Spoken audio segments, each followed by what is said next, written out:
Саламатсыздар ма YouTube каналының көрермендері. Бүгін сіздермен баклажан салатын жасау тәсілімен бөлісетін боламын. Сонымен бізге керегі баклажан, крахмал, қызанақ, болгар бұрышы, петрушка, көкпияз, сарымсақ, оливка майы, соя, бальзамдық соус, қызыл бұрыш, тұз керек.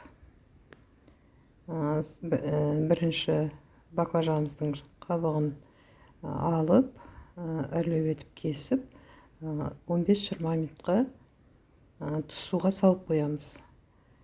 Оны тұз суға салып қойғаннан кейін біз жаймендеп маринадымызды дайындайтын боламыз. Көкөністерді турап,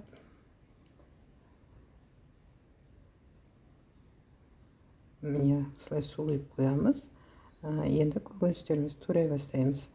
Осы видеода көргеніңіздей майдалау етіп барлығын турап шығамыз. Сөйтіп приправаларымызды, майымызды, соустарымызды қосып, араластырып 10-15 минутқа мариновать етеміз.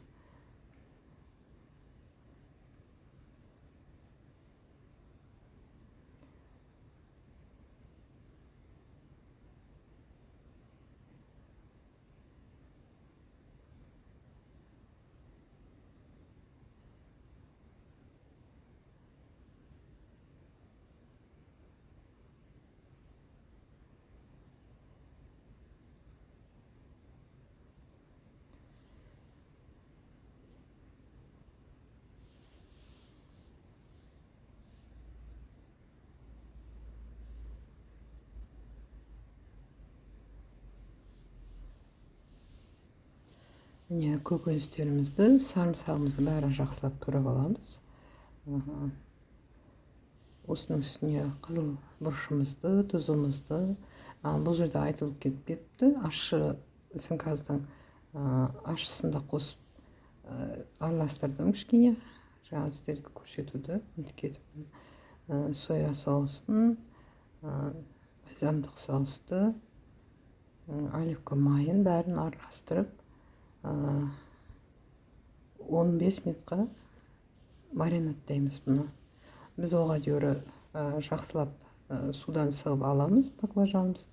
Үстіне крахмал сеуіп, қызып тұрған отымызда қызарғанша қуырып алатын боламыз.